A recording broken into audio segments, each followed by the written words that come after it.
Hello, good afternoon everyone. We are coming up for a special Shabbat Shabbat.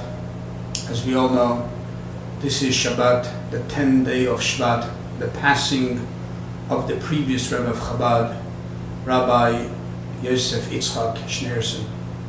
And this is the day, the beginning of the leadership of our Rebbe until Mashiach will come.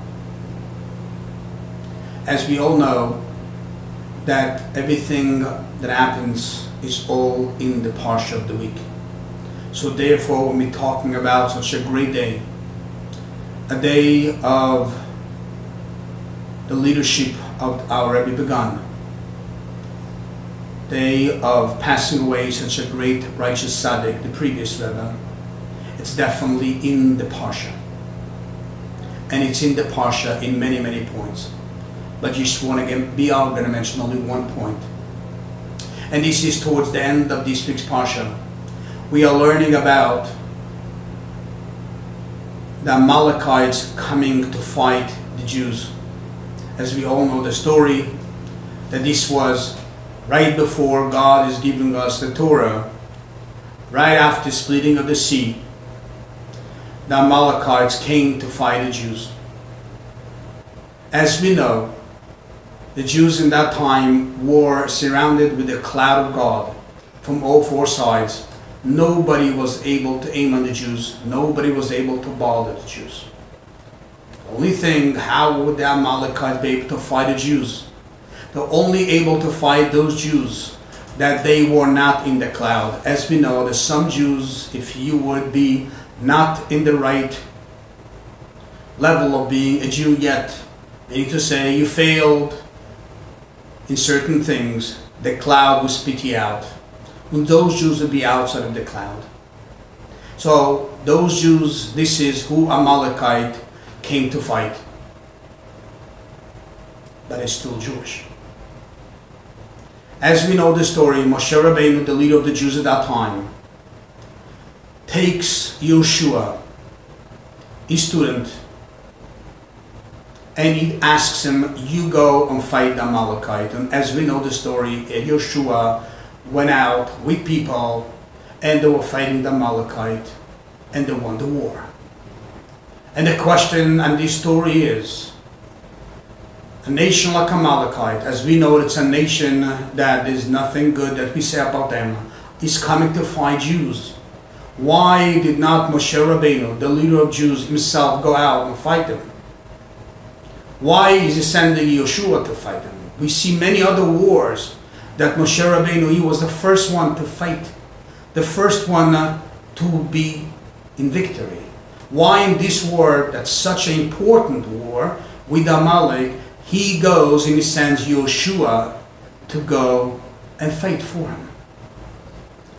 We can't say he was scared. We can't say he was nervous. He wasn't such a person.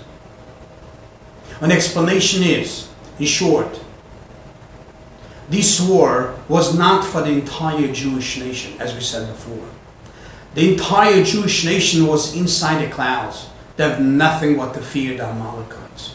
It was only for those Jews, though unfortunately did some wrong things and they were not yet the level to be inside the Amalekites.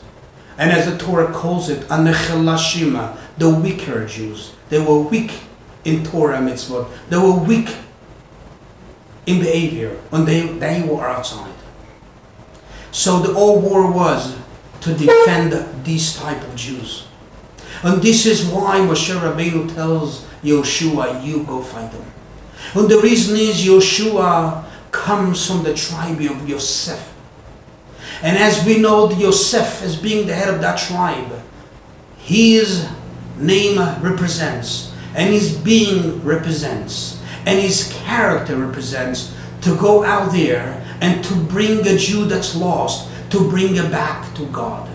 As being explained many, many times, and in many, many, many ways. Yoshua as being a successor, Yoshua as being a part of the tribe of Yosef. He is the one that will succeed, will win a war over people that are fighting Jews the wicked Jews, the Jews that they are removed, unfortunately, from the Jewish nation. When he will fight the Amalekite, and will bring those Jews back.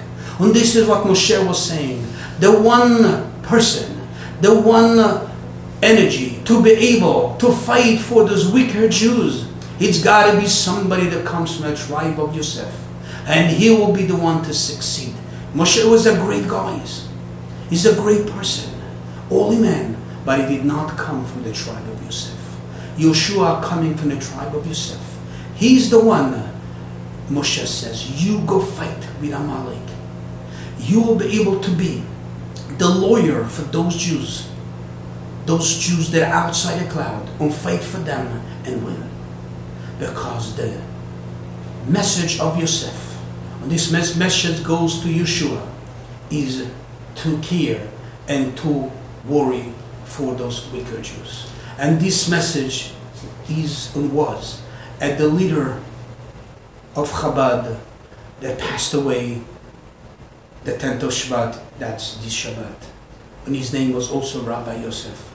The idea of going to defend and care for those Jews that they are outside the cloud. Going to fight for those Jews that are very far removed. And with that message, the Rebbe took the leadership at this day that we should go out there and fight for those Jews that are very far removed and bring them back.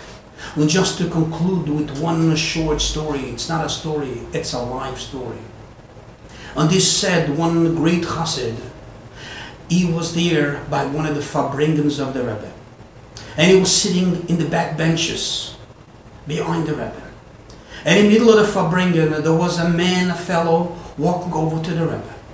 He was just a guest, he came from Israel. He didn't know who that is. And the fellow walked over to the Rebbe to talk to him, as I was knowing that in the middle of the Rebbe's talks, sometimes somebody would walk in and talk to him. And this fellow with long dreadlocks walks over to the Rebbe to talk to him. And he puts his hand on the arm of the Rebbe. As he put his hand, there was a big chassid there, Rabbi Simpson, if I recall right, takes up his hand and says, it's not respect, don't do that. And he keeps on talking to the Rebbe. Nobody heard what he said. But one thing this chassid said, I heard him saying to the Rebbe, the Rebbe is saying to him, what else can I do for you? I already gave you a part of my world to come. This chassid was like, wow, the Rebbe gave to this man with a long hair. After the farbrengen, he walks over to another chassid that was sitting next to him. And he tells him, is that so? Did you hear that too? And he says, yes, I heard that too. The Rebbe gave this man with a long hair, he gave him a part of his Gan Eden, just should come back. And the message is, as that chassid said, he is originally a chassid of Breslov. And he would say, the Breslov Rebbe said that he will take out the people from hell with the long pace, as it's known. The Rebbe, he takes out from Gehenna, from hell, all those people with the long hair. He will take him out from Gehenna, from hell, and will bring him to his Garden of Eden. This is the idea of the Yosef in our generation, to be concerned and to care for everyone out there, even those that are very, very far. He will bring them all to him. Have a good Shabbos. Have a beautiful farbrengen this Shabbos. I will talk soon.